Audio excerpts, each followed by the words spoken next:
전 세계를 통틀어서 가장 긴 다리는 2018년 10월 23일에 개통된 강주 아이 대교라고 합니다. 강주 아호 대교. 이 어디서 어디까지 이어지냐 하면요, 홍콩에서 출발해 가지고 바다 위로 쭉 뻗어서 마카오를 거쳐서 주하이시, 주해라고 하죠. 거기까지 이어지는 다리인데 그 길이가 무려 55km라고 합니다. 대교라고 할 만하죠. 우리나라에서 제일 긴 다리는 송도, 신도시와 영종도를 이어주는 인천대교인데 18.38km라고 합니다. 제법 길죠. 여러분, 제가 살던 영도 섬에는 다리가 4개 있었는데요, 그 중에 가장 오래된 다리는 일제시대 때 세워진 영도 다리입니다. 근데 영도 다리는 이렇게 들었다 내렸다 하는 도개교 형식으로 되어 있고 피난민들의 애환이 많이 서려 있는 그런 서려 있는 다리죠. 그런데 여러분, 영도 다리도 공식 명칭은 큰 대자 써서 영도 대교라고 합니다. 그럼 길이가 얼마나 긴데 대자 붙였을까? 214.7m입니다. 미터. 300m도 안 돼요. 그래도 큰 대자 붙여서 대교라고 부르는 거죠. 저는 혼자 생각해 봤습니다. 한 10km 정도 되면 대교라고 할 만한데 겨우 214m 정도 되는 걸 무슨 대교라고 부를까? 어떻게 생각을 해보니까 우리나라가 중국이라는 큰 나라 옆에 살면서 티끌같이 작은 나라, 고통받는 나라로 살다 보니까 이 작은 자의 한이 많이 있고 작더라도 좀 크게 불러보고 싶은 욕구가 있고 한번 커져봤으면 좋겠다, 그런 갈망이 있어서 그렇게 부른 게 아닌가 저 혼자 생각을 해봤습니다. 그런데 여러분, 아닌 게 아니라 세상을 살다 보면 작은 자가 되는 것처럼 슬픈 일은 없는 것 같습니다. 이리 채이고 저리 떠밀리면서 작은 자들의 고통, 이거 정말 심각한 거 아닙니까? 어떤 때는 우리 자신이 썩 괜찮은 존재인 것처럼 여겨질 때도 있지만 어떤 때는 얼마나 내가 티끌같이 작은 존재인지 좌절감에 몸을 떨 때도 있질 않습니까? 그런데 여러분, 참으로 감사하고도 또 감사한 것은 우리 아버지 하나님께서는 작은 자들을 경멸하시거나 쫓아내시는 하나님이 아니시라는 것입니다. 오히려 하나님께서는 작은 자들을 용납하시고 사랑하시는 분임을 우리들에게 알려주고 있는 것입니다. 오늘 우리가 미가서의 말씀을 읽었습니다마는 이 미가 선지자는 남한국 유다에서 활동하신 분인데 요담, 아하스, 히스기야가 다스리던 주전 750년경에서 687년 어간에 활동하셨다고 알려집니다.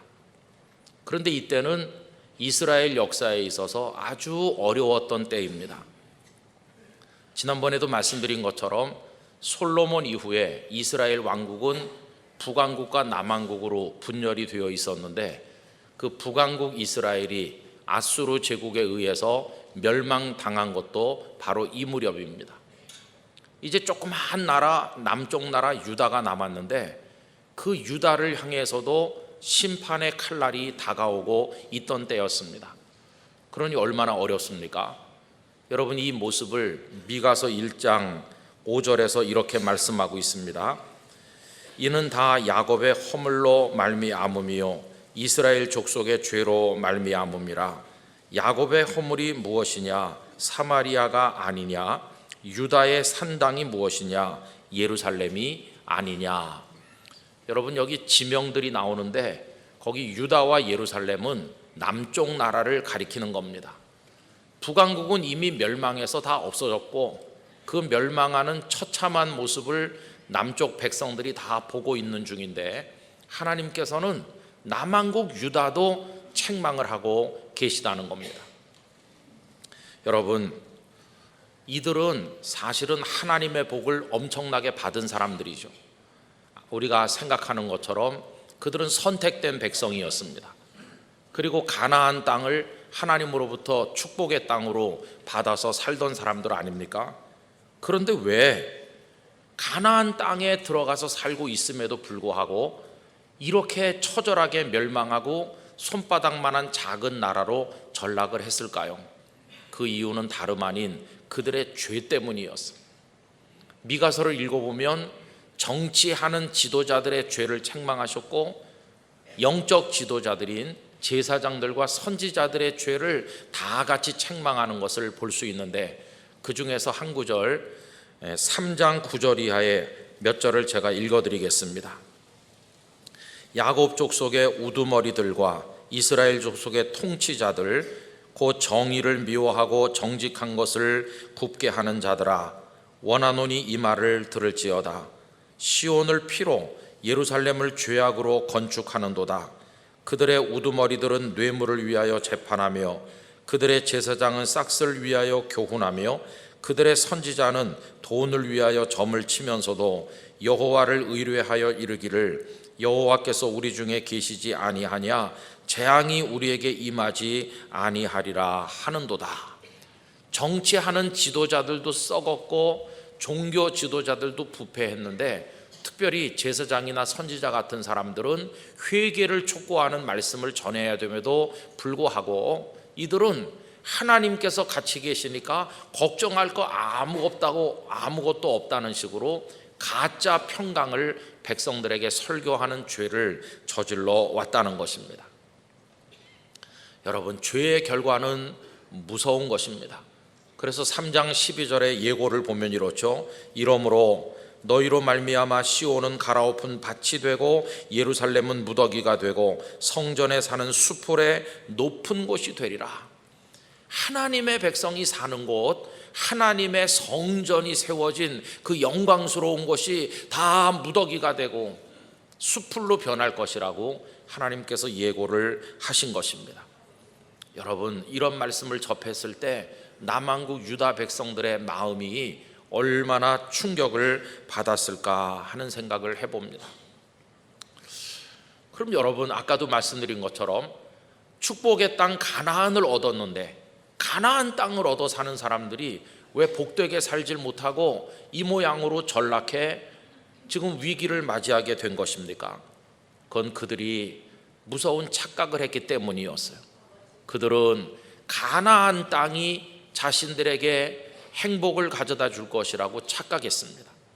여러분, 진정한 행복은 땅이 주는 것이 아니라 그 땅을 터전으로 주신 하나님께서 주신다는 사실을 그들이 깨닫지를 못하고 있었던 것입니다. 저는 우리 대한민국의 오늘을 보면서 우리가 딱 그와 같다는 생각이 듭니다. 여러분, 우리도 젖과 꿀이 흐르는 가나안 땅에 들어간 백성과 같습니다. 6.25 전쟁이 끝난 무렵에 우리나라는 너무너무 가난했습니다. 그런데 지금에 이르러서는 대략 따져도 그때 비하면 400배 정도 소득이 늘었다고 합니다. 여러분, 우리 지금 너무너무 잘 살고 있습니다. 우리는 풍요의 가나안 땅에 지금 다 들어와 있는 것입니다. 그러면 이 풍요의 가나안 땅에 와 있으면 우리 대한민국 국민들의 얼굴이 다 빛이 나고 행복에 넘쳐야 될 텐데 어디 그렇습니까? 여러분, 초고속 인터넷을 사용하고 고속철도가 곳곳을 누비면서 세계 최고 수준의 건강보험 시스템을 즐기면서, 그러면서 우리는 한 해 수십조 원의 사회보장 비용을 사용하고 있는데, 그러면 천국 같은 나라가 지금 돼 있어야 되는 건데 일상의 감사를 느끼는 사람도 찾아보기 어렵고, 남을 배려하는 사람도, 자신의 인생을 겸손히 사색하는 사람도 찾기 어렵고, 뭔가 전부 날이 서가지고 얼마나 지금 어렵습니까? 이 풍요의 젖과 꿀이 흐르는 가나안에 입성했음에도 고통받고 있는 우리가 하나님의 이름을 부르면서 더 많은 풍요를 구하는 기도를 드리고 있으니 우리의 기도가 얼마나 공허하게 느껴지나, 이런 생각을 하게 되더라는 것입니다. 좀 더 많은 것을 가지고 산다면 조금 더 편리해질 수 있을는지 모르지만 여러분, 그것이 궁극적 평강과 행복을 가져다 주는 것은 아닌 것입니다. 저는 영락교회 성도들만이라도 분별력을 가진 하나님의 백성들이 돼야 된다고 생각합니다.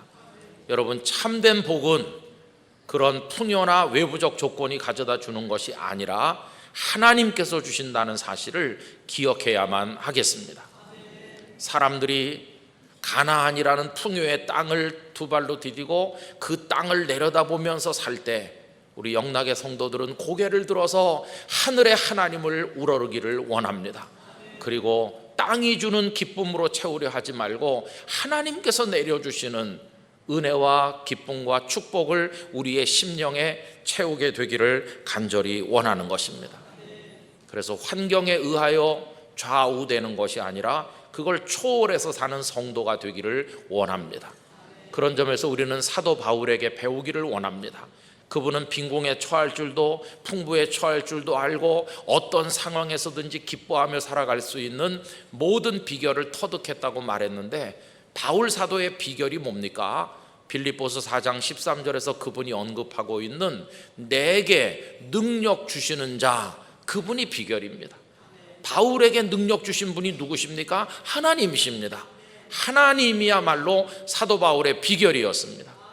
그 하나님께서 우리의 비결이 되시고 우리의 승리의 원동력이 되시고 우리로 하여금 복되고 아름답게 살아갈 수 있도록 도우시는 우리 삶의 전부가 되시기를 간절히 원하는 것입니다. 이래서 다시 본문으로 돌아오면 미가 선지서가 말씀하고 있는 그 상황에 남한국 유다는 아주 작은 나라, 작은 백성, 다가오는 적의 칼 앞에 벌벌 떠는 그런 연약한 존재에 불과했었다 하는 것입니다.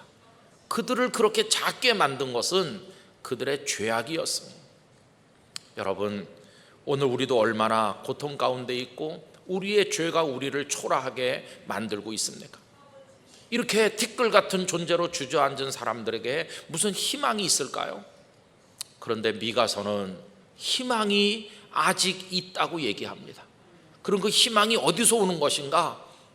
채찍을 치는 분도 하나님이시지만 그들을 건져 구원하셔서 그들의 소망이 되실 분도 역시 하나님이심을 선포하고 있는 것입니다. 그래서 오늘 읽은 본문 우리가 다 아까 읽었는데요, 그 중에 몇 절을 발췌해 읽으면 하나님의 구원과 구원자의 소식을 말씀하고 있습니다. 오늘 본문 3절을 보십시오. 그러므로 여인이 해산하기까지 그들을 붙여두시겠고, 붙여두신다는 건 아직도 참고 기회를 주시는 겁니다. 그 후에는 그의 형제 가운데 남은 자가 이스라엘 자손에게로 돌아오리니, 다 없어지는 게 아니라 남은 자가 있어서 돌아온다고 구원을 말씀하죠. 그뿐이 아닙니다. 하나님께서 구원자를 보내시는데 그 구원자가 어떤 분이신가? 4절과 5절 다 같이 읽어보도록 합시다. 그가 여호와의 능력과 그의 하나님 여호와의 이름을 위엄을 의지하고 서서 목축하니 그들이 거주할 것이라. 이제 그가 창대하여 땅 끝까지 미치리라. 이 사람은 평강이 될 것이라. 아수르 사람이 우리 땅에 들어와서 우리 궁들을 밟을 때에는 우리가 7 목자와 8 군왕을 일으켜 그를 치리니. 아멘. 하나님께서 그 비천한 백성들을 위한 구원자를 보내주신다고, 그 구원자는 그들에게 평강을 가져다 줄 것이라고, 아수르로 상징되는 적들이 쳐들어온다 할지라도 그들을 물리쳐 주실 것이라고 이렇게 말씀을 하고 있습니다. 여러분, 그러면 하나님 앞에 죄를 지어서 초라하게 전락하고 티끌같이 작아진 사람들에게 오시는 구원자는 도대체 어디서 오십니까? 여러분, 우리가 연약하고 보잘것없을 때요, 우리를 구원하는 분은 어디서 와야 됩니까? 아주 강력한 어디선가 오셔야 되는 거죠. 그런데 뜻밖에도 오늘 말씀은 그 작은 자를 구원하러 오시는 분 역시 작은 데서 오신다고 말씀을 하고 있습니다. 이건 우리의 상식과는 안 맞는 말씀이죠. 작은 자를 구원하려면 큰 곳에서 오셔야 되는데 어떻게 작은 곳에서 나오시나? 그 역설을 보여주는 말씀이 오늘 본문 2절 말씀이지요. 우리 다 같이 읽도록 합니다. 베들레헴 에브라다야, 너는 유다 족속 중에 작을지라도 이스라엘을 다스릴 자가 네게서 내게로 나올 것이라. 그의 근본은 상고에 영원에 있느니라. 할렐루야. 여러분, 이 말씀이 우리의 구원자이신 예수님의 탄생을 예고하는 말씀이라는 거 잘 아시잖아요. 그런데 어디서 나신다고 아시죠? 베들레헴 에브라다, 작은 동네에서 나신다. 예루살렘쯤 되는 데서, 큰 데서 나오셔야지 어떻게 작은 동네 베들레헴에서 나오시나. 여러분, 여기 에브라다라는 말을 붙이고 있는데, 이거는요 스불론 땅에도 베들레헴이라는 곳이 더 있기 때문에 구분하기 위해서 에브라다라는 말을 붙인 것입니다. 이건 저 예루살렘 남쪽에 있는 그 베들레헴을 말하는 거죠. 여기 차이르라고 하는 단어가 하나 등장하는데, 이거는 작다는 뜻입니다. 근데 이거는 규모가 작은 걸 말할 뿐만 아니라 신분에 있어서도 아주 저 밑바닥에 보잘것없는 걸 말하는 것입니다. 작고 초라하다. 그러면 이 베들레헴이란 동네는 어떤 곳입니까? 그저 목자들이나 조금 사는 작고 초라한 동네가 베들레헴인데, 뜻밖에도 구원자가 거기서 나오신다는 겁니다. 여러분, 이 말씀을 이렇게 하시는 이유가 뭘까요? 실제로 예수님께서는 예루살렘이나 어느 다른 큰 데서 나신 게 아니라 이 예언 그대로 베들레헴 마구간에서 나시지 않았습니까? 왜 그렇게 하셨을까? 저는 하나님께서 우리 중에 이루실 일을 암시하기 위해서 그 많은 도시들 중에 베들레헴을 선택하셨다고 생각을 하는 것입니다. 그렇게 함으로 다윗의 후손됨을 또 알려주는 뜻도 있는 것이죠. 하나님은 우리 중에 어떤 일을 이루십니까? 첫째는 아주 작은 것들로부터 시작해서 크게 하시는 일을 이루시는 분임을 우리에게 알려주신다는 겁니다. 여러분, 시작은 미약하였으나 나중은 어떻게 된다고 그러죠? 창대하게 된다고 그러죠. 하나님의 손 안에서는 티끌 같은 존재도 그렇게 될 줄로 믿습니다. 한 사람 아브라함, 갈대아 우르의 작은 한 사람이었습니다. 그러나 그 한 사람이 이스라엘 전체 조상이 되고 온 세상의 믿음의 조상으로 우뚝 서질 않았습니까? 예수님 자신의 사역이 바로 그러하였습니다. 여러분, 예수님께서 베들레헴에 탄생하실 때 세상 사람들은 아무도 알지 못했습니다. 가장 위대하신 분이 탄생하시건만 그들은 몰랐습니다. 그분이 그날 밤 로마 제국보다 훨씬 위대한 생명의 제국의 개국을 선언하고 계셨지만 아무도 사람들은 알지 못했습니다. 왜요? 너무 작고 너무 초라하게 시작하셨기 때문입니다. 그러나 예수님은 작은 채로 남아 계시지 않으셨습니다. 우리 예수님의 말씀들을 보세요. 작은 씨, 겨자씨 하나를 심었더니 큰 나무가 되는 겨자씨 비유를 말씀하셨죠. 요만큼의 누룩을 가루 서말 속에 넣었는데 가루 전체가 부풀어 오르게 하는 그 누룩 비유를 통해서 천국의 능력을 말씀하셨죠. 말씀만 하신 것이 아니라 다 마른 떡 5개 그리고 생선 2마리로 장정 5,000명을 먹이고도 12강주리가 남는 오병이어의 이적을 실제로 행하셨죠. 작은 게 어떻게 큰 것이 되는지를 보여주시지 않았습니까? 예수님은 한 분이셨습니다. 그런데 나중에 12명의 제자가 더해졌습니다. 그러더니 다락방에선 120여 명이 기도하더니 베드로가 설교했을 때는 하루에 3,000명이 회개하고 돌아오더니 그 위에 또 5,000명이 돌아왔습니다. 한 분 그리스도께서 엄청나게 뻗어나가는 모습을 우리들에게 실증하여 보여주시지 않으셨습니까? 여러분, 시작은 미약하지만 티끌 같은 데서 시작하지만 나중을 크게 하시는 하나님의 손길이 오늘도 우리 중에 살아있음을 보여주고 계신 것입니다. 여러분, 어떤 작은 소녀가 혼자 예배당에 다녔는데 그렇게 몇십 년 지나고 났더니 온 가문이 다 하나님을 경외하는 믿음의 명문 가문이 되는 이야기들을 많이 듣지 않으셨나요? 한 3명, 4명밖에 안 되는 한 목사님의 가정이 엎드려 기도하며 예배당을 세우고 교회를 개척했는데 몇십 년 후에는 큰 교회가 돼서 생명 구원의 역할을 감당하는 이야기들을 듣지 않으셨습니까? 여러분, 지금도 하나님께서는 우리 중에 그런 역사를 이루고 계시는 줄로 믿습니다. 중요한 것은 현재의 규모가 아니라 현재 우리 안에 생명이 약동하고 있는가 하는 것만이 중요한 것입니다. 언제나 중요한 것은 현재의 생명력입니다. 그분이 살았었지 하는 말은 슬픈 말입니다. 지금은 살고 계시지 않다는 뜻이니까요. 한때 잘 믿었었지, 그 말도 슬픈 말입니다. 지금은 잘 못 믿고 있다는 뜻이니까요. 여러분, 현재가 중요합니다. 저는 2019년 12월 15일 이 주일 예배를 드리는 오늘 현재에 우리가 티끌같이 적다고 할지라도 우리 안에 생명의 능력이 약동하기를 원하는 것입니다. 겨자씨가 작아도 큰 나무가 되는 건 작지만 그 속에 생명이 있기 때문이 아닙니까?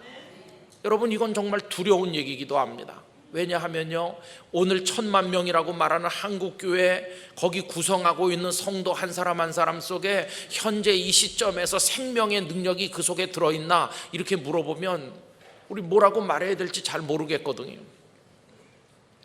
전 영락교회 출석하시는 성도들이 교회의 규모를 말하지 말고 우리 각자 속에 생명의 능력이 약동하는지 거기에 관심을 가지게 되기를 원합니다.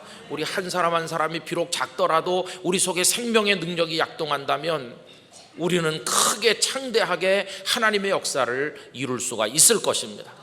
그러나 현재의 규모가 크다 하더라도 그 속에 생명의 역사가 없다면 그것은 아무 의미도 없는 것입니다.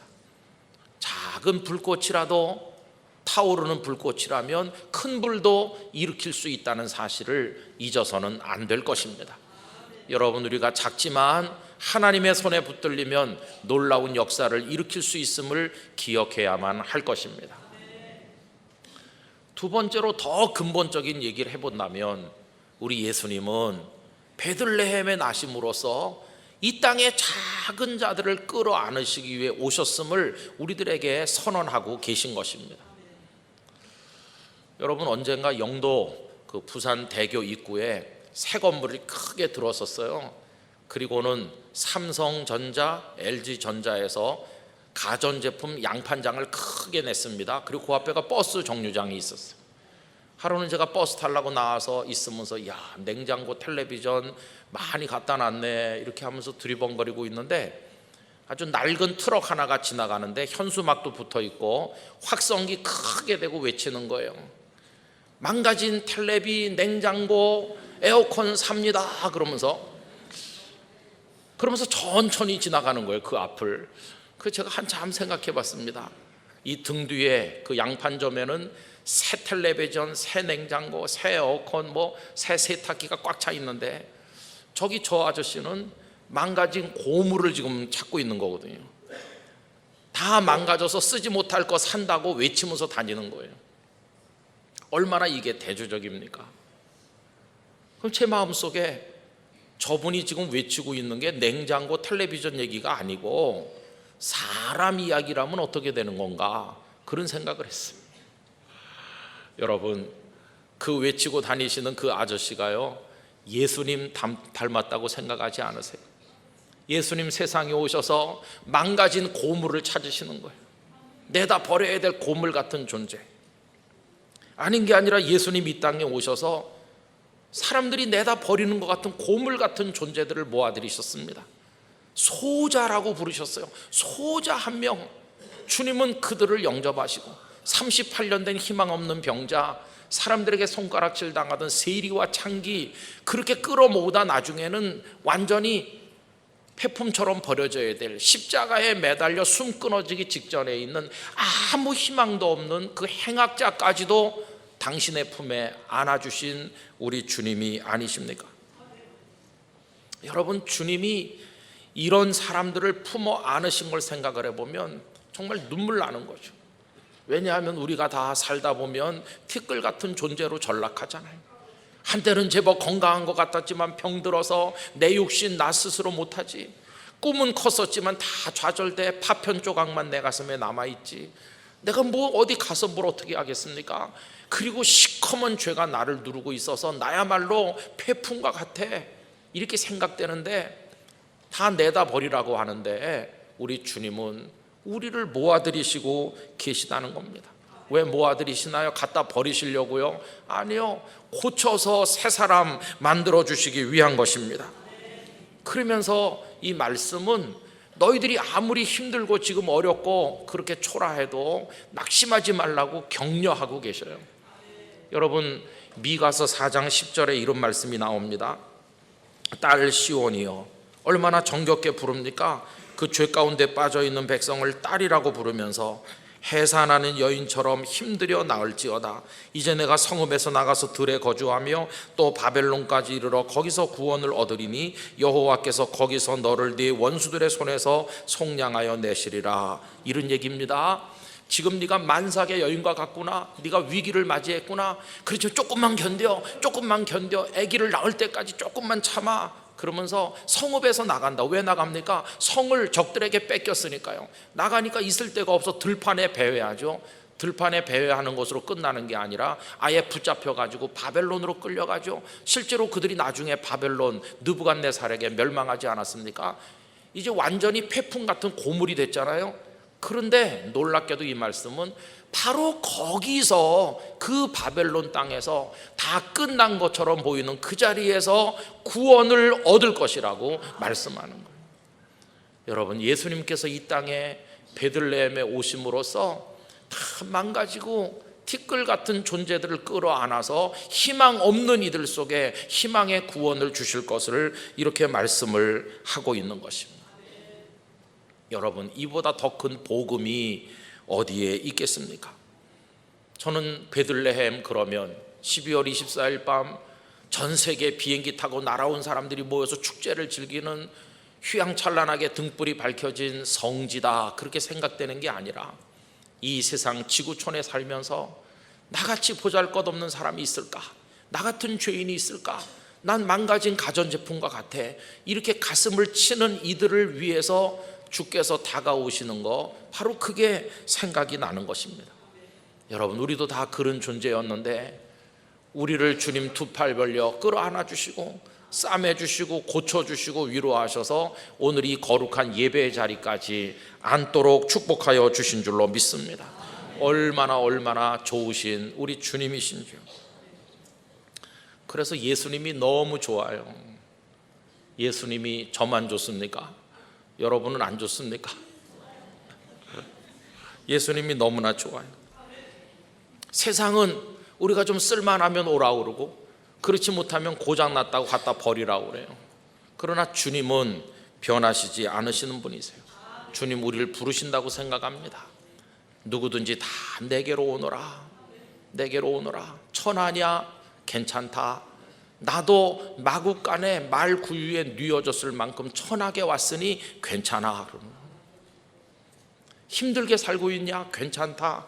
나도 땀 흘려서 목수 일을 해야 먹고 살 만큼 가난한 목수였어. 괜찮아. 이렇게 하십니다. 너희들이 비난받고 그리고 욕을 얻어먹고 살고 있냐? 괜찮다. 나도 수도 없이 사람들에게 욕 얻어먹고 비난받고 마지막엔 십자가에서 죽기까지 했다. 내게 못 올 존재는 없다. 너희가 아무리 작고 보잘것없더라도 누구나 다 내게로 오라. 내가 너희를 쉬게 하리라. 여러분, 이것이 예수님 이 땅에 오심으로 우리에게 주시는 복음의 메시지인 것입니다. 그 주님이 우리의 주님이십니다. 우리를 위해 오셨습니다. 우리를 위해 이 땅에 나셨습니다. 조금 이따 부를 찬송가 오 베들레헴, 작은 그 고을이 작잖아요. 작은 데서 나신 예수님, 작은 자를 위해 오신 예수님, 날 위해 오셨구나. 그 주님을 두 손 들고 나가 영접하시기를 바랍니다. 근데 마지막 문제가 하나 있죠. 마지막 문제는 뭔지 아세요? 나는 작지 않아. 난 큰 자야. 이게 더 문제인 것이죠. 예수님이 작은 자를 위해 오셨다면 나는 큰 자이기 때문에 나랑 상관없네, 이렇게 생각하는 교만이 문제인 것이죠. 여러분, 이제 얼마 남지 않은 연말까지 하나님 앞에 무릎 꿇으며 우리가 얼마나 티끌 같은 존재였는가를 생각하면서 우리를 부르신 주님의 은혜 찬송하면서 이 성탄의 계절을 맞이하시기를 진심으로 축원합니다. 기도하겠습니다. 북왕국의 멸망을 바라보며 자신들에게 다가오는 심판의 날을 내다보며 두려워 떨던 작은 나라 유다 백성들을 향해 주님께서는 구원의 메시지를 전하셨습니다.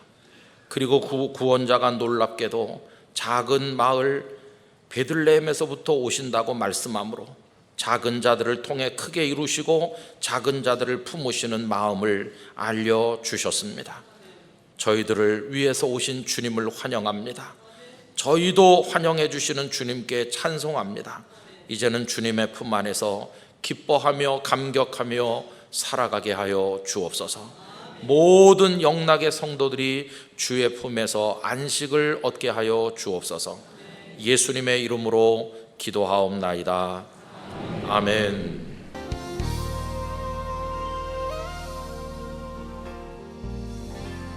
사람들은 12월 25일을 성탄절이라고 부르고 또 우리 역시 그렇게 생각을 합니다.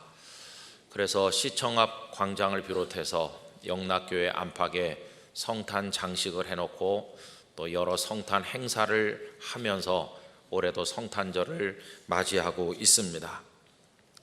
그런데 여러분, 정작 12월 25일이 예수님께서 탄생하신 날이 맞는지는 아무도 알지 못합니다. 우리는 정확한 예수님의 탄생일을 모르고 있습니다. 초대교회 우리 선배들께서 정확하게 기록해서 알려주셨더라면 좋았을 텐데 그분들의 관심은 예수님이 나신 날짜가 언제냐 하는 데 있었던 게 아니고 예수님의 말씀, 십자가와 부활을 통해서 주시는 구원의 놀라운 은총, 그 복음, 그리고 예수님께서 이루실 하나님의 나라에 그분들의 관심이 집중되어 있었습니다. 여러분, 예수님께서 언제 나셨나 하는 데 대한 최초의 언급은 2세기에서 3세기에 사셨던 알렉산드리아의 교부인 클레멘트, 그분에게서 찾아볼 수 있습니다. 그분의 글에 이런 대목이 나옵니다. 주님께서 탄생하신 연도와 날짜를 말하는 사람들이 있다. 그들은 8월 28일이라고 말하기도 하고 5월 20일이라고 말하기도 한다. 그리고 예수님의 순환에 대해서는 매우 구체적으로 티베리우스 황제 즉위 16년 5월 21일이라고 말하는 사람들과 4월 21일 혹은 4월 15일이라고 말하는 사람들이 있다. 이래서 예수님께서 나신 날과 십자가에 달리셨던 날에 대해서 이야기하는 사람들이 있음을 기록하고 있습니다. 그러나 정작 그 여러 날짜들 속에 12월 25일은 들어있지 않습니다. 12월 25일에 예수님이 나셨다는 걸 언급하고 있는 최초의 기록은 4세기에 발간된 로마 연감인데 거기는 그리스도께서 베들레헴에, 유대 베들레헴에 나셨다 이렇게 기록되어 있습니다. 그리고 그날이 12월 25일이라고 되어 있습니다. 그런가 하면 우리가 어거스틴이라고 흔히 부르는 아우구스티누스가 도나트스 분파와 논쟁을 하는 가운데 그때가 주후 400년경쯤 됩니다. 그런데 그 속에 북아프리카의 성도들이 12월 25일을 예수님의 탄생일로 지켰다는 언급이 나오고 있습니다. 여러분, 여러 가지 설이 설왕설래합니다마는 어쨌든 분명한 것은 예수님의 탄생일이 언제인지 정확히 알지는 못한다는 것입니다. 그래서 여기서 배우는 한 가지 영적인 교훈이 있습니다. 그것은 우리에게 중요한 것은 예수님의 탄생 날짜를 아는 게 아니라 그 예수님께서 가져오신 구원의 은총을 받는 것이다 하는 걸 깨닫게 된다는 것입니다. 예수님 이 땅에 가지고 오신 구원의 은총이 영락교회 성도들에게 충만하시기를 기원합니다. 어떤 목사님의 말씀처럼 예수님의 생신이 언제인지 모르니까 1년 365일 전부를 예수님의 탄생일로 생각하면서 날마다 오 주님, 저의 심령과 인생에 탄생하여 오시옵소서, 그렇게 기도하는 게 맞다고 하신 말씀이 동감이 됩니다. 여러분, 매일같이 예수님의 성탄일인 것처럼 생각하며 주님을 영접하는 마음으로 살아가게 되기를 간절히 원합니다. 그런데요, 우리는 예수님의 탄생일만 모르는 게 아니라 탄생 연도에 대해서도 정확히 알지 못합니다. 흔히들 예수님을 역사의 중심에 모시고 예수님 이전을 주전, 예수님 이후를 주후 이렇게 나누니까 예수님이 탄생하신 것이 1년이 돼야 됩니다. 그런데 실제로는 그보다는 조금 먼저 예수님께서 탄생하셨다고 하는 걸 알게 되는데요, 오늘 읽은 마태복음 2장 1절과 2절 그쪽에 보면 예수님께서 탄생하신 때를 말씀하는 내용이 나오고 있죠. 여러분, 예수님께서 헤롯 왕 때에 유대 베들레헴에 나셨다. 오늘 본문 1절이 그렇게 되어 있습니다. 헤롯 왕 때라고 되어 있습니다. 그럼 그때가 언제일까요? 이 헤롯이라고 하는 인물은 율리우스 황제의 친구로서 주전 47년에 갈릴리 지역의 통치자가 되었다가 7년이 지난 주전 40년에 유대인의 왕이라는 칭호를 얻었던 사람입니다. 그리고 36년 동안을 더 통치하고 주전 4년에 세상을 떠난 사람이 바로 헤롯입니다. 그러니까 헤롯 왕 때에 그러면 그 몇십 년 중에서 도대체 어느 해를 말하는 것인지 너무 막연한 감이 있질 않습니까? 그러나 우리는 일반 역사나 성경의 다른 기록들을 종합을 해서 그 막연한 것을 조금 줄이고 예수님의 탄생 연도를 조금 더 좁혀서 생각을 해볼 수는 있습니다. 우리 마태복음 기록에 의하면 예수님께서 탄생하신 이후에 헤롯이 죽었기 때문에 헤롯이 죽은 것이 주전 4년이니까 예수님께서는 그보다 먼저 주전 4년보다는 빠르게 탄생하셨다는 사실을 추정할 수 있습니다. 그런데 누가복음 2장 1절에 보면 그때가 로마 황제 가이사 아구수도가 천하로 명령을 내려서 호적을 하라, 인구 조사를 했던 때라고 나와 있지 않습니까? 그런데 로마는 그 당시에 14년 만에 한 번씩 인구 조사를 했다고 알려집니다. 근데 역사 기록에 의해서 가장 오래된 인구 조사가 언제 있었다고 되어 있느냐 하면 주후 20년이라고 되어 있습니다.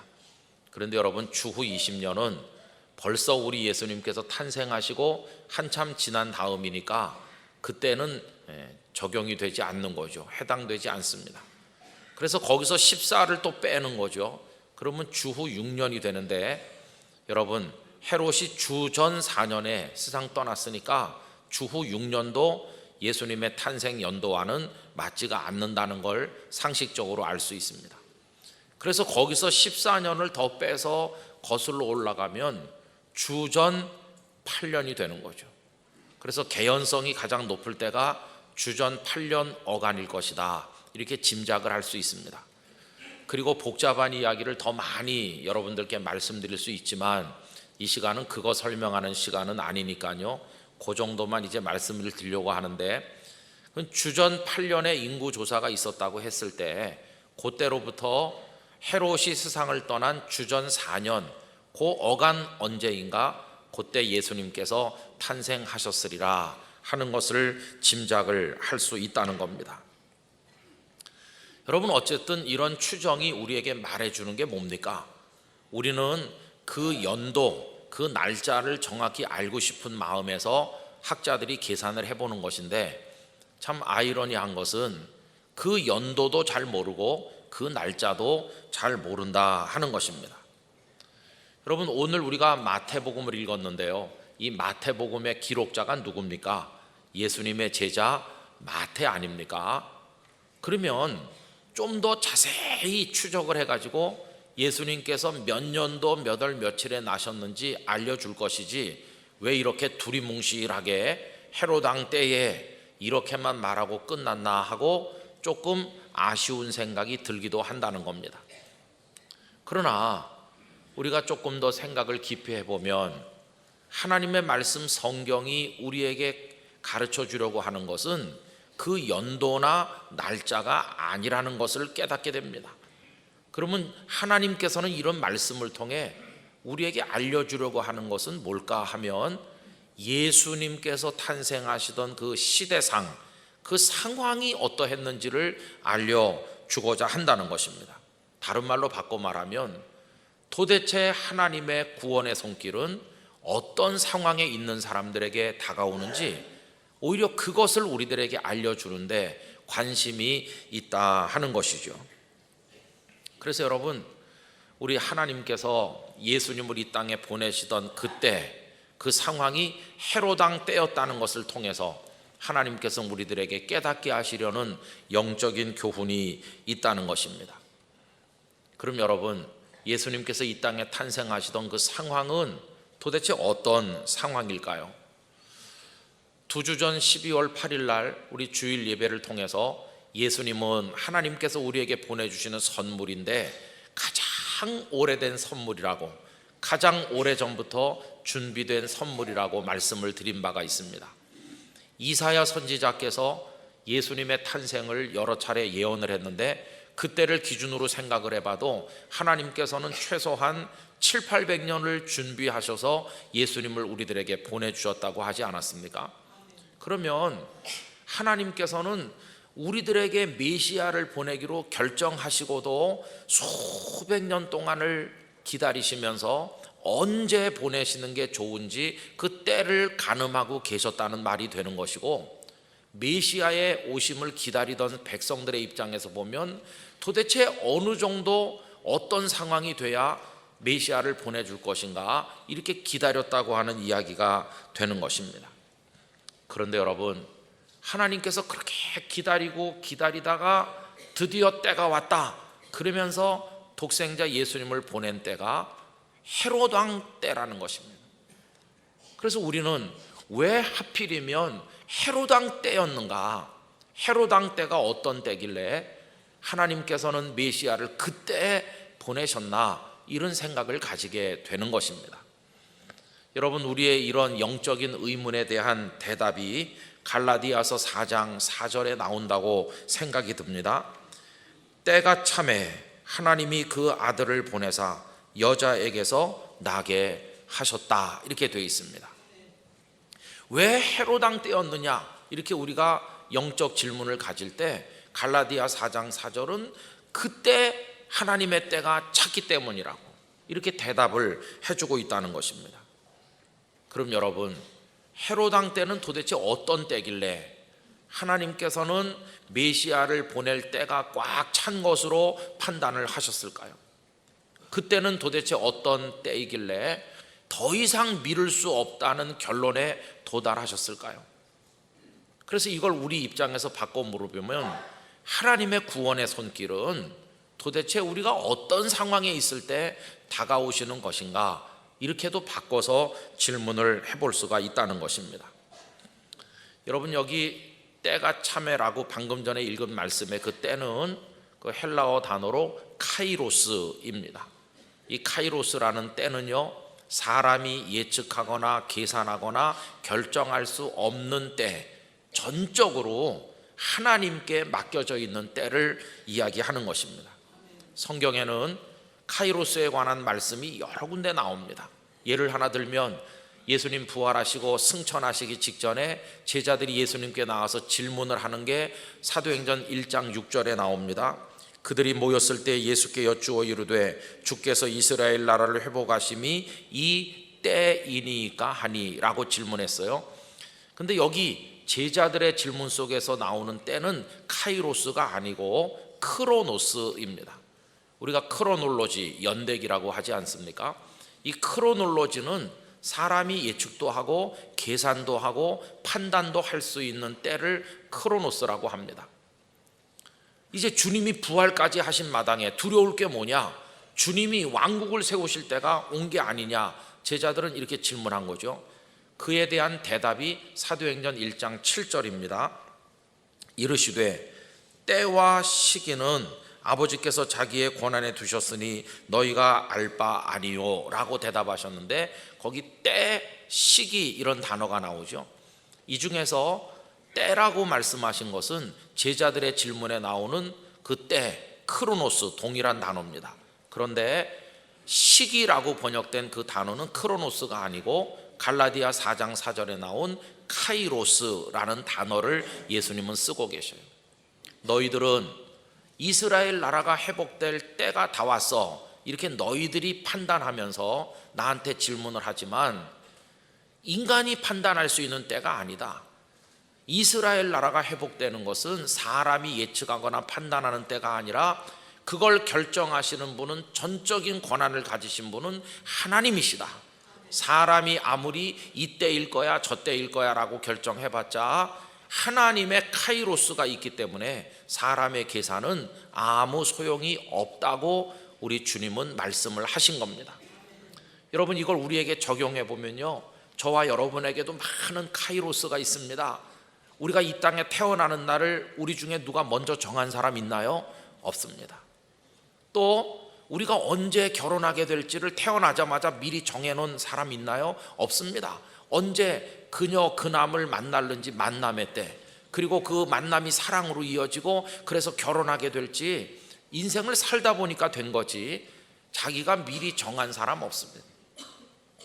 그리고 결정적으로 우리에게 남아있는 카이로스가 언제냐면요, 우리가 언제 이 땅의 삶을 끝마치고 하나님께 부름받을지 그날과 그 시를 알고 사는 사람 있습니까? 없습니다. 그건 우리가 예측도 판단도 결정도 할 수 없는 때고 전적으로 하나님의 손에 맡겨져 있는 때입니다. 그게 카이로스입니다.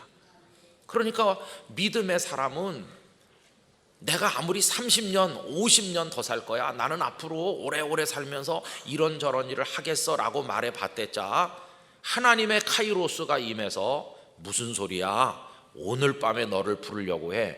그러면 인간의 포부와 계산이 다 쓸데없는 걸 알기 때문에 믿음의 사람은 자신의 크로노스적 계산에 따라 인생을 사는 게 아니라 늘 하나님을 바라보면서 하나님의 카이로스의 때에 자기 인생을 맡겨서 살아가게 된다는 것입니다. 그게 믿음의 사람이 살아가는 방법 아니겠습니까? 여러분, 그러므로 예수님의 이 땅에 탄생하시는 것도 똑같습니다. 사람들은 이제나 저제나 하면서 메시아의 탄생을 기다리는데 하나님께서 보실 때 때가 찼다, 더 미룰 수가 없구나 하면서 예수님을 베들레헴에 탄생하게 하셨는데 그 때가 헤롯 왕 때였다는 것입니다. 그럼 여러분, 도대체 헤롯 왕 때는 어떤 때이길래 하나님께서는 때가 찬 것으로 판단을 하셨을까요? 그렇게 오랫동안 기다리시던 하나님께서 헤롯 왕 때가 어떤 때이길래 그때 때가 찬 것으로 판단하시고 독생자를 보내셨나 하는 얘기입니다. 우리는 여기서 헤롯이란 한 인간에 관해서 생각을 해볼 필요가 있습니다. 여러분, 헤롯은 유대인이 아닙니다.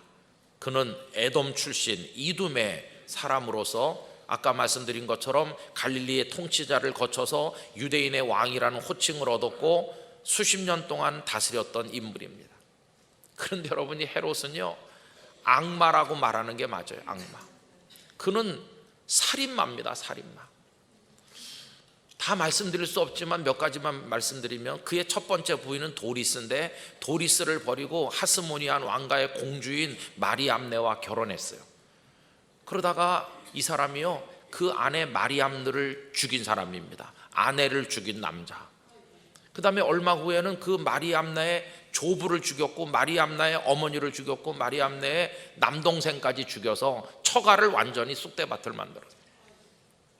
그게 끝이 아닙니다. 이 사람은 자기 친자식을 죽이는 거예요. 도리스가 낳은 안티파터를 죽였습니다. 그러더니 마리암네가 낳은 자기의 친자식 둘을, 아들 둘을 또 다 죽인 사람이에요. 자기 처를 죽이고 자식을 죽이고 장모를 죽이고 뭐 이런 사람이 누굴 못 죽이겠어요. 그러니까 사내들인 공회 직원 300명을 일시에 다 살육한 사람이기도 하고, 유대인의 왕이 탄생했다는 그 동방박사 말을 듣고 베들레헴의 아기들을 다 죽이게 한 거, 이 사람이 볼 때는 하나도 이상한 게 아닙니다. 워낙 잔인한 사람이에요. 학자들은 베들레헴의 그 동네 규모로 볼 때 아무리 그때 아기를 많이 낳는 때라고 하지만 작은 동네니까 한 20명 안팎의 아기가 죽지 않았나 이런 주석을 붙인 걸 본 적도 있습니다. 이 사람의 악마성이 언제 가장 상징적으로 나타났냐 하면요, 이 사람도 자기 죽음을 이제 감지하는 거죠. 병들었는지 자기가 죽을 날이 다가오니까 여동생을 불러서 유대에 이름 있고 지위 있고 명망 있는 사람을 다 불러들이게 했어요. 그래 놓고는 하는 말이, 내가 눈을 감걸랑 일시에 다 죽여라. 혼자 죽기 싫어. 이게 이 사람이에요. 여러분, 그가 눈 감는 순간 유대 이름께나 있는 지도자들이 다 몰살할 위기에 처했었어요. 이렇게 악한 사람이 역사적으로 또 있을까요? 그런데 그 헤롯의 여동생이 유대 지도자들을 다 돌려보냈어요. 이 정도면 악마라고 말할 수 있지 않습니까? 여러분, 그게 끝이 아닙니다. 이 사람은 건축광이어가지고 곳곳에다 큰 건물들을 많이 지니까 국가 재정이 바닥이 드러났고, 그리고 궁궐의 삶이 얼마나 사치스러운지, 그리고 많은 처첩들을 거느렸는데 그녀들의 씀씀이가 얼마나 탕진하는 것인지 감당을 못하니까 그 다음에 할 수 있는 방법이 뭡니까? 백성들의 주머니를 터는 거죠. 그리고 악랄하기 짝이 없는 세금 징수가 뒤따랐고, 감당 못하는 백성들은 유민이 되어서 떠돌게 되고, 어떤 주석가는 이렇게 말합니다. 예수님의 말씀을 들으러 나온 그 수만 명의 사람들이 왜 자기 먹을 걸 아무것도 못 가져왔을까? 어린아이에 떡 5개 물고기 2마리로 오병이의 역사를 이루셨는데 왜 다른 사람들은 먹을 게 없었을까? 그 당시 열악한 경제 상황을 반영하는 게 아닌가, 이런 생각을 하기도 했습니다. 그러니까 여러분, 여기 지금 마태복음 2장 1절에 헤롯 왕 때에, 이 말은요, 뭐라고 표현할 수 없는 고통의 나날이 이어지던 때, 그때를 말하는 겁니다. 여기 헤롯 왕 때라고 하는 때로 번역된 헬라어 단어는 헤메라라고 하는 그 헬라어입니다. 우리 신학교 들어갔을 때 헬라어 단어 외우기가 힘든데 교수님이 뭐라고 그랬냐면, 다른 건 몰라도 이거 하나는 쉽게 외울 수 있다. 이게 헤메라라는 게 데이, 날, 하루 뭐 그런 뜻이거든요. 아침부터 저녁까지. 근데 이게 쉽게 외워진다는 말이 무슨 말이냐면, 매일매일 하루하루가 우리에게 헤메라가 주어지는데 사람들은 다 헤매면서 살고 있다. 헤메라는 헤매는 시간이다. 단어 하나는 저절로 외웠다. 그게 지금까지도 기억이 나요. 아침에 눈 뜨면 또 하나의 헤메라가 우리에게 오는 건데, 그날은 무슨 날인가? 고통 중에 헤매는 하루죠. 그렇죠? 여러분, 헤롯 왕 그 사람이 다스리던 때, 살인마가 통치할 때, 주머니 속에 있는 거 다 털어가는 도둑 같은 사람이 통치할 때, 백성들 입장에서 아무 희망이 없을 때, 캄캄해도 이렇게 캄캄한 시대가 있나, 칠흑 같은 어둠이 통치하는 그때가 헤롯 왕 때입니다. 그런데 그때를 하나님께서는 독생자를 보낼 때가 찼다고 하면서 카이로스, 하나님의 시간이 임한 것입니다. 그래서 그 캄캄한 때 예수님께서 구원의 빛으로, 생명의 빛으로 베들레헴에 탄생을 하신 것입니다. 그래서 여러분, 이 말씀을 통해서 우리 아주 중요한 메시지 하나를 깨닫는데, 하나님의 구원은 언제 우리에게 다가오는가? 아무 희망이 없는 것처럼 우리 각자가 헤롯 왕 때를 맞이하는 그때 하나님의 구원의 손길이 우리에게 다가온다는 걸 가르쳐주고 있다는 것입니다. 여러분, 저는 오늘 말씀의 이해를 돕기 위해서 성경에 등장하는 한 인물의 인생을 들여다보길 원하는데, 그 사람은 요한복음 5장에 등장하는 베데스다 연못가에서 예수님을 만난 38년 된 그 병자입니다. 이 사람도 그 헤롯 왕 때 거기서 태어나서 사는 사람 아닙니까? 그런데 보세요, 그 사람의 인생이 어떠했을까요? 성경에는 없지만 우리가 추정은 해볼 수 있죠. 그 사람이 어느 동네 출신인지, 키가 컸는지 작았는지, 부자였는지 가난한지 아무거 우리도 모릅니다. 단 하나 아는 거는 그가 예수님을 만났을 때 38년째 병상에 몸이 굳어 누워 있다는 것밖에는 우리 모르죠. 그럼 우리가 한번 상상력을 동원해 봅시다. 그 사람이 한 10살 됐을 때 그 병에 걸리게 됐다고 생각해 보면, 예수님 만났을 때 나이가 몇 살 된 겁니까? 48살 된 거죠. 그 부모는 그가 어렸을 때 많은 산지사방 의사들을 찾아다니면서 우리 아들 좀 고쳐주세요 이렇게 했겠죠. 많은 돈을 썼겠죠. 민간요법을 동원하고 어디서 얘기를 들으면 다 먹이고 치료받게 했겠죠. 그러나 속수무책이고, 그러는 와중에 아마도 그 부모님이 세상을 떠났을지도 모릅니다. 도와주는 사람이 점점 줄어갔을 가능성이 많습니다. 이제 사람들이 그를 위해 해줄 수 있는 것은, 베데스다라는 연못가에 가면 천사가 내려와서 물을 휘젓는데 제일 먼저 들어가는 사람은 낫는다더라, 이 전설이 있는 그 연못가에 그 사람을 데려다 놓는 것 외에는 사람들이 해줄 수 있는 게 아무것도 없는 거죠. 여러분, 38년을 움직이지 못한 사람, 3일도 아니고 석 달만 아파도 너무 힘들잖아요. 3년 동안 내가 침상에 누워있다, 이거 치명적 아닙니까? 근데 이 사람은 38년 동안을 침상에 누워서 못 움직이는 거예요. 침상 위에서 키가 크고 침상 위에서 몸무게가 늘었을 그 사람이죠. 기가 막힌 거죠. 거기다 누가 입에다 뭘 떠넣어주지 않으면 하루도 연명할 수 없는 희망 제로, 아무것도 없는 사람이죠. 여러분, 그 사람에게 하루하루가 무슨 의미가 있었겠어요? 새날이 온다는 게 무슨 기쁨이 있었겠어요? 밤이 가고 아침이 밝아온다는 게 무슨 의미가 있었겠어요? 그에게 매일같이 헤매라가 그 날들이 다가와서 수십 년 지났는데 문자 그대로 헤매고 다니는 고통 중에 몸부림치는 시간이었지, 새날이 밝아온다는 게 무슨 기쁨이 됐겠어요? 그는 정말 캄캄한 헤롯 왕 때를 살고 있었던 사람이라고 할 수 있습니다. 그런데 어느 날, 그 무수한 고통의 헤매라들이 오고 가던 어느 날 하루는 그 이전에도 없었고 그 이후에도 없었던 기적의 날로 바뀌었습니다. 왜냐하면 그날, 예상치 못한 그날, 그가 판단도 예측도 계산도 못하던 그날이 하나님의 은총이 임하는 카이로스의 시간이 됐기 때문이에요. 희망 없는 그날, 퀭한 눈으로 하늘을 올려다보고 있는 그에게 어떤 분이 와서 고개를 숙이며 내가 낫고자 하느냐 말씀하시는 그 순간이 그의 인생에 하나님의 은총의 카이로스가 임하는 순간이었습니다. 그분은 예수님이셨습니다. 그분은 물이 움직일 때 그를 들어서 넣어주신 게 아니라 네 자리를 들고 일어나 가라고 하심으로 38년의 죽음보다 힘든 고통에서 그를 단숨에 꺼내주신 구원의 은총을 베푸셨어요. 여러분, 아까 우리가 가정을 해봤어요. 그 사람이 10살부터 아팠으면 이렇게 가정을 해봤는데, 그러면 여러분, 이 사람이 38년째 아픈 중에 예수님 만났으니까 예수님이 공생애를 시작하셨을 때 연세가 얼마입니까? 대략 30세쯤 된 거 아닙니까? 그러면 참 놀랍게도 이 사람은요, 예수님께서 탄생하시기 벌써 8년 전부터 아프기 시작한 거예요. 얼마나 오래 아픈 겁니까? 그러면 10살이었다고 우리가 그냥 가정을 해봤는데 8년 아팠으면 18살 된 거 아니에요?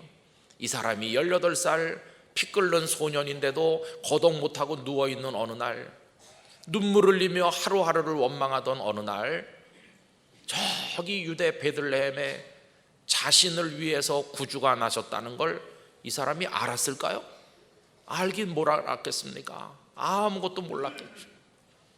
그런데 보세요, 그는 몰랐지만 예수님이 가지신 명단에는, 그분이 구원해 주실 사람의 명단에는, 그 축복된 명단 속에는 이 사람의 이름도 이미 기록되어 있었다는 것이. 오늘 우리도 마찬가지입니다.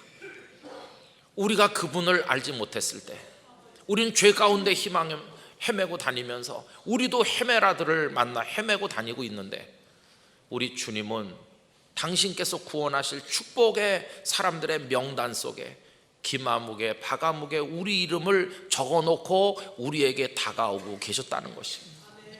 그래서 오늘 우리가 이 자리에 예배자가 된 줄로 믿습니다. 여러분, 주님이 탄생하시고도 그 사람에게 예수님이 다가오시기까지는 30년이 더 시간이 흘러야만 됐습니다. 그 30년이 흘러 25년, 26년 더 흐르고 있을 때 희망의 불길은 점점 작아져서 완전히 팍 꺼진 것과 같고, 이제는 하루도 더 살고 싶지 않다고 완전한 절망에 떨어졌을 때, 다시 말하면 그가 캄캄한 헤로당 때 같은 그런 때를 그의 인생에서 맞이했을 때, 바로 그때가, 그 캄캄한 때가 구원자 주님이 다가오는 때가 되었다는 것이죠. 그 헤메라가 카이로스의 축복이 임하는 때가 되는 그날, 그는 침상을 들고 일어나서 하나님을 찬송하는 사람으로 바뀌게 된 것입니다.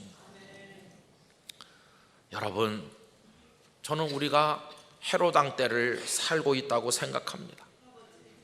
이 세상에 가난한 사람이 얼마나 많은지, 희망 없는 질병으로 허덕이는 분들이 얼마나 많은지, 그리고 수많은 실패와 좌절로 고민하는 이들이 영락교회 안팎에 얼마나 많으며, 우리 대한민국 헤로당 때 비슷한 것 같아요.